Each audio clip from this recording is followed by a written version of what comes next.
குழந்தையே, வந்து விட்டாயா? உனக்காகத்தான் நீண்ட நெடுநேரமாக காத்து கொண்டிருக்கின்றேன். உன்னோடு பேசத்தான் ஏக்கத்தோடு காத்திருக்கின்றேன். ஏனென்றால் உன் மனதை அறிந்தவள் நான் மட்டும்தானே. உன் பொன்பட்ட மனதிற்கு ஆறுதல் என்னுடைய வார்த்தைகள் தானே.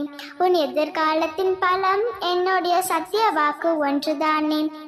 அதனால்தான் குழந்தையே, உன்னோடு பேசுவதற்காக நானும் தவித்து கொண்டு காத்திருந்தேன். ஏன் எதையோ இழந்ததை போன்றும் ஒரு உட்கார்ந்திருக்கின்றாய்? ஏன் இந்த மனநிலையில் இப்பொழுது நீ கொண்டுள்ளாய்? உனக்கு எது நல்லதோ அதை நான் கட்டாயம் செய்வேன் என்று என் வார்த்தைகள் மீது நம்பிக்கை இழந்து விட்டாயா? ஒன்றை மட்டும் புரிந்து கொள் குழந்தையே, இந்த உலகமே ஒன்று திரிந்து உனக்கு எதிராக துன்பம் இழக்க முயற்சி செய்தாலும் இந்த அன்னை உனக்கென எழுதியது மட்டும்தான் உன்னை சேரும் என்பதில் உறுதியாக நம்பு. உனக்கென படைக்கப்பட்டதை உன்னிடம் சமர்ப்பிப்பேன். இந்த வாழ்க்கையில் என்பது ஒரு பூவை போன்றது. காலையில் நல்ல புத்துணர்ச்சியோடு இருக்கும். சிறிது காலம் தாண்டினால் பூக்கள் வாடிவிடும். ஆனால் பூக்கள் வாடிவிடும் என்று என்பதற்காக அந்த செடியில் பூக்கள் பூக்காமலேயே.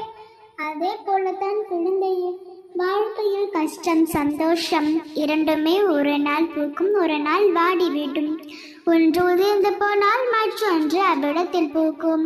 உன் வாழ்க்கை எனும் செடிக்கும் தினம்தோறும் தவறாமல் நிர்வாத்து சூரிய ஒளி கொடுத்து அந்த பூக்களை பூக்க செய்பவள் நான். நீ அந்த பூக்களை பற்றி கவலைப்பட்டு கொண்டிருக்கின்றாய். அந்த செடியை உயிர்ப்பித்து வளர்த்து கொண்டிருப்பவள் நான். அந்த பூக்களை மட்டுமே பார்த்து கொண்டு அதன் மீது முழு உரிமை கொண்டாடி கொண்டிருக்கிறாய் நீ. எனவே இனிமே உன் வாழ்க்கையை பற்றி கவலைப்படாமல் இரு. ஒன்றை மட்டும் இவ்வேளையில் உறுதியாக கூறுகின்றேன், நீ எதையும் இழந்து விட மாட்டாய். எதுவும் பறிப்பு விடாது, எதுவும் கைகளை விட்டு நழுவியும் விடாது. நீ இழந்த அத்தனையும் இன்னொரு வடிவில் நிச்சயம் பெறுவாய். இதனால் இழந்துவிட்டோம் உன்னை நீயே துன்புறுத்தி கொள்ளாமல் நிம்மதியாக இரு. நான் உன் வாழ்க்கையில் வந்துவிட்டேன் அல்லவா? நீ ஒவ்வொரு நொடியும் நீ உணர்ந்து கொண்டிருக்கிறாய் அல்லவா? இதற்காக வீணாக பயப்படுகின்றாய்.